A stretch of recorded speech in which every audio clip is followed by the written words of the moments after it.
আজকের ভিডিওতে রায়মার্টিন বসুমিত্রা 2025 সালে ষষ্ঠ শ্রেণী পরিবেশ বিজ্ঞান বিষয়ে প্রথম পর্যায়ে মূল্যায়নের যে 11 নম্বর প্রশ্নপত্রটি রয়েছে অর্থাৎ CMC school cluster and Diamond Harbour high school এই বিদ্যালয়গুলির সমস্ত প্রশ্নের উত্তরগুলি করব। তার আগে তোমরা কেউ যদি আমার চ্যানেলে নতুন হয়ে থাকো তাহলে চ্যানেলটি অবশ্যই সাবস্ক্রাইব করে নেবে। প্রথমে একেই আছে সঠিক উত্তরটি নির্বাচন করো। একে আছে সাগর কুসুমের সঙ্গে মিথজীবিতা দেখায়, এটা হবে এ ও বি উভয় অর্থাৎ কি ক্লাউন মাছ ও সন্ন্যাসীগড়া উভয়ই। এরপরে দুইটা আছে প্রদত্ত কোন ঘটনাটি একমুখী, এটা হবে গাছের পাতা হলুদ হয়ে যাওয়া। এরপরে তিনটা আছে কোনটি অধাতু কিন্তু তাপের সুপরিবাহী, এটা হবে গ্রাফাইট। এরপর দুইটা আছে শূন্যস্থান পূরণ করো। একে আছে কুইনাইন হলো, এটা হবে সিঙ্কোনা গাছের বর্জ্য পদার্থ। এরপর দুইটা আছে জীবাণু কাটার ফলে, এটা হবে রাসায়নিক পরিবর্তন ঘটায়। এরপর তিনটা আছে ম্যালাথিয়ন, এটা হবে কীটনাশক হিসেবে ব্যবহৃত হয়। এরপর চারিটা আছে ফিল্টার করার পর পাওয়া নিচের তরলকে এটা হবে পরিশ্রুত বলে। এরপরে পাঁচটা আছে এটা হবে ল্যাক্টোব্যাসিলাস হবে ব্যাকটেরিয়া দুধকে দইতে পরিণত করতে সাহায্য করে। এরপরে ছয়টা আছে হাইড্রোজেন ক্লোরাইডের সংকেত, এটা হবে HCl। এরপরে তিনটা গিয়ে আছে নিচের প্রশ্নগুলির সংক্ষিপ্ত উত্তর দাও যে কোনো আটটি। একে আছে একটি রাসায়নিক সারের নাম লেখো, একটি রাসায়নিক সারের নাম হলো ইউরিয়া। এরপর দুই আছে সুতো কী দিয়ে তৈরি হয়, তবে সুতো তুলো দিয়ে তৈরি হয়। এরপরে তিনটা আছে পর্যাবৃত্ত ঘটনা কাকে বলে, এর উত্তরটি হলো পর্যাবৃত্ত ঘটনা যেসব ঘটনা একটি নির্দিষ্ট সময় অন্তর পুনরায় ঘটে তাদের পর্যাবৃত্ত ঘটনা বলে। যেমন রোজ দিন থেকে রাত হয়, আবার রাত থেকে দিন হয়, অর্থাৎ নির্দিষ্ট সময় অন্তর ঘটনাগুলি ঘটে। এরপরে চারিটা আছে ম্যাঙ্গানিজ মৌলের চিহ্ন লেখো, এটা হবে Mn। এরপরে পাঁচে আছে ঝাড়ুদার পাখি কাকে বলে, এটা হবে কাককে হবে। এরপর ছয়টা আছে একটি তরল ধাতুর নাম লেখো, একটি তরল ধাতুর নাম হলো পারদ। এরপরে সাথে আছে পালিশ করার জন্য যে রজন লাগে তা কোন গাছ থেকে পাওয়া যায়, এটা হবে শাল গাছ থেকে। এরপর আটে আছে একটি হলুদ লাগানো কাগজে অল্প পরিমাণ চুন জল দিলে কাগজের বর্ণের কি পরিবর্তন হবে, এটা হবে কাগজটি হলুদ থেকে এটা হবে লাল হয়ে যাবে। এরপর নয়টা আছে পরমাণু বলতে কি বোঝায়, এর উত্তরটি হলো মৌলিক পদার্থে যে ক্ষুদ্রতম কণাতে মৌলিক পদার্থের সকল ধর্ম অক্ষুণ্ণ থাকে এবং যা রাসায়নিক বিক্রিয়ায় অংশগ্রহণ করে তাকে পরমাণু বলে। এরপরে 10 আছে চিহ্ন আমরা কেন ব্যবহার করি, এর উত্তরটি হলো এই যে এখান থেকে আমরা উত্তরটা বলে দেবো যে চিহ্ন থেকে নিয়মিত বিষয়গুলি জানা যায়। অর্থাৎ এক হচ্ছে চিহ্নের সাহায্যে মৌলিক পদার্থের নাম সংক্ষেপে প্রকাশ করা হয়, যেমন ও চিহ্ন দ্বারা অক্সিজেন, এন চিহ্ন দ্বারা নাইট্রোজেন মৌলকে বোঝায়। এরপর দুইটা আছে চিহ্ন দ্বারা মৌলিক পদার্থের একটি পরমাণুকে বোঝায়, যেমন 2n বললে দুটি নাইট্রোজেন পরমাণু বোঝায়। এরপরে 11 আছে কেলাসন কাকে বলে, এর উত্তরটি হলো উচ্চ উষ্ণতার সম্পৃক্ত দ্রবণকে ধীরে ধীরে ঠান্ডা করলে কিছু পরিমাণ দ্রাবণ নির্দিষ্ট জ্যামিতিক আকৃতিতে অর্থাৎ কেলাসাকারে পাত্রের তলদেশে জমতে থাকে, এই পদ্ধতিকে কেলাসন বলে। এরপরে চারিদিকে আছে সত্য বা মিথ্যা লেখো যে কোনো একটি। একে আছে পটাশিয়ামের চিহ্ন পি, এটা মিথ্যা হবে। এরপরে দুই আছে অ্যামোনিয়ার সংকেত H3n লেখা হয়, এটা মিথ্যা হবে। এরপর পাঁচে দেখা যাচ্ছে নিচে প্রশ্নগুলির উত্তর দাও যে কোনো ছয়টি। একে আছে রেল লাইনের জোড়ের মুখে একটু ফাঁক রাখা হয় কেন, এর উত্তরটি হলো এর উত্তরটা আমরা এখান থেকে বলে দেবো যে রেল লাইন কাঠ বা কংক্রিটের স্লিপারের ওপর বসানো থাকে। গ্রীষ্মকালে পরিবেশে উষ্ণতা খুব বেশি থাকার লাইনের ওপর দিয়ে ট্রেন চলাচলের সময় লোহার তৈরি রেল লাইন ও চাকার ঘর্ষণের ফলে প্রচুর তাপশক্তি উৎপন্ন হয়। উৎপন্ন তাপে রেল লাইনে পাত কিছুটা দৈর্ঘ্যে বৃদ্ধি পায়। কাঠ বা কংক্রিটের তাপে কুপরিবাহী, তাই উত্তপ্ত হলে লাইন তাপ অন্যত্র পরিবাহিত হওয়ার সুযোগ পায় না। এই কারণে নির্দিষ্ট দূরত্ব অন্তর রেল লাইনে দুটি পাতের মধ্যে কিছুটা ফাঁক রাখা হয়। রেল লাইনে উপযুক্ত ফাঁক না থাকলে রেল লাইনে প্রসারণজনিত বলের জন্য লাইন বেঁকে মাটি ছেড়ে উপরে উঠে পড়তো, ফলে দুর্ঘটনা ঘটতো। তাই রেল লাইনে পরপর দুটি পাতকে সরাসরি যুক্ত না করে কিছুটা ফাঁক রেখে দুপাশে আটকে দেওয়া হয়। এতে গরমে প্রসারণ ও ঠান্ডায় সংকোচনের কোনো সমস্যা হয় না। এরপরে দুইটা আছে পর্যাবৃত্ত ও অপর্যাবৃত্ত ঘটনা বলতে কি বোঝায় উদাহরণসহ বর্ণনা করো, এর উত্তরটি হলো পর্যাবৃত্ত ঘটনা যেসব ঘটনা একটি নির্দিষ্ট সময় অন্তর পুনরায় ঘটে তাদের পর্যাবৃত্ত ঘটনা বলে। যেমন রোজ দিন থেকে রাত হয়, আবার রাত থেকে দিন হয়, অর্থাৎ নির্দিষ্ট সময় অন্তর ঘটনাগুলি ঘটে। এরপর দুইটা হচ্ছে অপর্যাবৃত্ত ঘটনা যেসব ঘটনা কোনো সময় নিয়মে ঘটে না অর্থাৎ নির্দিষ্ট সময় অন্তর ঘটে না তাদের অপর্যাপিত ঘটনা বলে। যেমন হঠাৎ কোনো দিন ঝড় বৃষ্টি হওয়া বা বন্যা হওয়া ইত্যাদি ঘটনাগুলি কখনোই কোনো নির্দিষ্ট সময় মেনে হয় না, তাই এগুলি হলো অপর্যাপিত ঘটনার উদাহরণ। এরপরে তিনি এটা হচ্ছে ধান খেতে এজলা চাষ করলে জমিতে সার দিতে লাগে না কেন? এর উত্তরটি হলো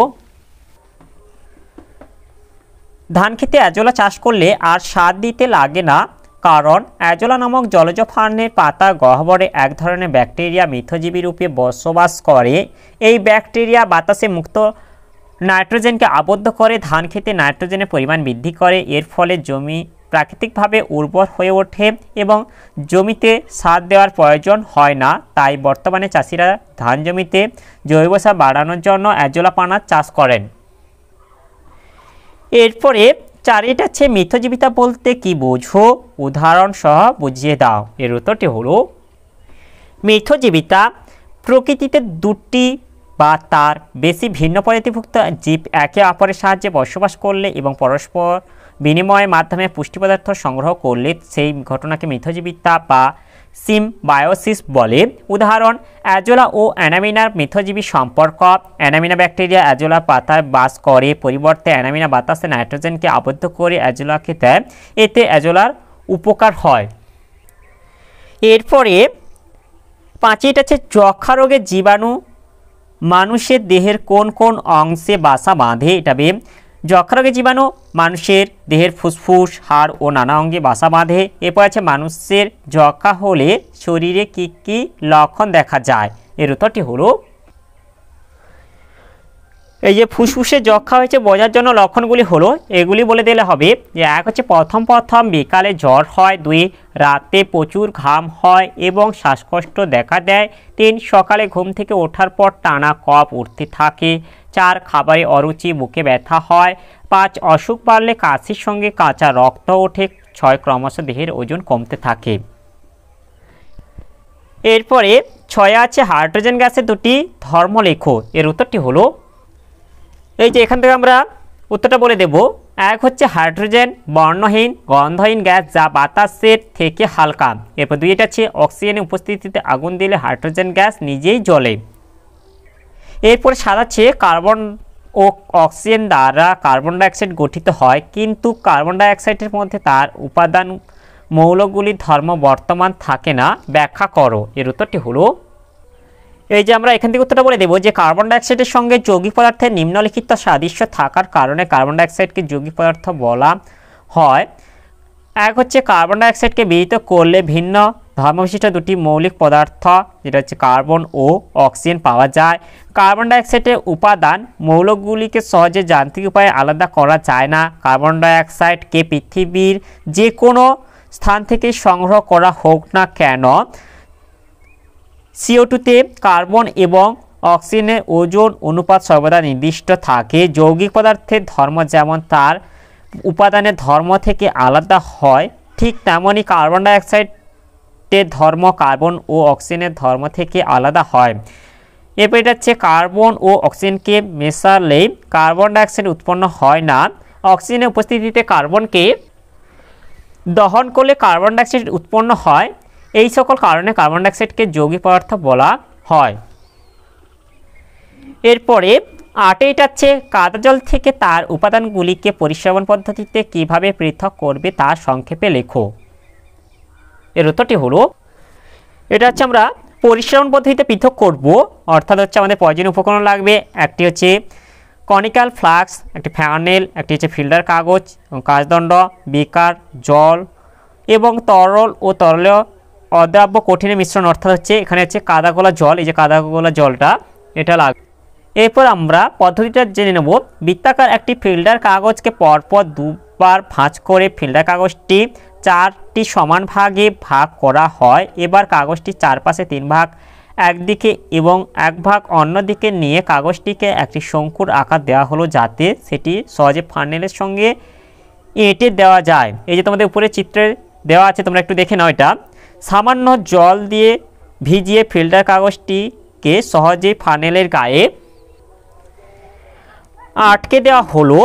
এবার ফানেলের নিচে একটি খালি কনিক্যাল ফ্লাস্ক নেওয়া হলো। কনিক্যাল ফ্লাস্কটিকে এমনভাবে বসানো হলো যাতে ফানেলের নলটি ফ্লাস্কের গায়ে লেগে থাকে। এবার একটি কাঁচদণ্ড হেলানোভাবে ধরে দণ্ডটি গায়ে গাবিয়ে মিশ্রণটিকে ধীরে ধীরে ঢালা হলো যাতে তা ফিল্টার কাগজের ওপর পড়ে। ফিল্টার কাগজের মধ্যে অসংখ্য ছোট ছোট ছিদ্র থাকে। এই সব ছিদ্রের মধ্য দিয়ে তরল সহজে নিচে কনিক্যাল ফ্লাস্কে জমা হয়, কিন্তু অদাব্য কঠিন পদার্থ কণাগুলি ফিল্টার কাগজের উপরে জমা হয়। এভাবে সহজে কোনো তরলে উপস্থিত অদাব্য কঠিন পদার্থকে তরল থেকে পৃথক করে নেওয়া যায়। অর্থাৎ এখানটা বলবে যে এই যে কাদা গলা জল থেকে কাদা ও জলকে পৃথক করে নেওয়া যায়। আর এখানে হচ্ছে ফিল্টার কাগজের মধ্যে দিয়ে যে পরিষ্কার তরল গ্রাহক হচ্ছে পাত্রে জমা হয় সেটি হচ্ছে পরিশ্রুত, অর্থাৎ হচ্ছে জলটা হচ্ছে পরিশ্রুত এবং যে অদ্রাব্য কঠিন কণাগুলি ফিল্টার কাগজে আটকে যায় সেটি হলো অবশেষ, অর্থাৎ অবশেষ হলো এটা হচ্ছে কাদা।